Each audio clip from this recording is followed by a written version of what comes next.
দুনিয়াতে একটা আমল আছে যে আমল করার পর আপনি গ্যারান্টি দিতে পারবেন যে আল্লাহ তোমার এইটা কবুল করা হয়েছে। নবী এই গ্যারান্টি দিয়ে গেছে। আল্লাহ বলছেন কমসে কম আমলে সালে কর।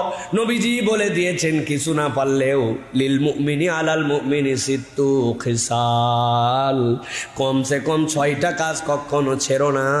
তোমার যদি কেউ অসুস্থ থাকে তাকে দেখতে যাও, কেউ যদি হাঁচি দেয় অন্তত পক্ষে আলহামদুলিল্লাহ বললে তার উত্তর দিয়ে দাও। আল্লাহ নবী বলছেন রাস্তার মধ্যে কষ্টদায়ক কিছু দেখলে অন্তত উঠায় ফেলে দাও। কারো জানাজার খবর আসছে, জানাজাতে শরীক হয়ে যাও। আল্লাহ নবী বলছেন কিছু না পারলেও মানুষকে খাওয়াও আর আল্লাহর রাস্তায় দান করো। আল্লাহ রব্বুল আলামিন অন্তত পক্ষে কিছু আমলে সলেহ হিসাবে কবুল করে নিবেন। আর একটা কথা আমি অনেক সময় বলি, আবারও আপনাদের কাছে বলি প্রিয় ভাইয়েরা, দুনিয়া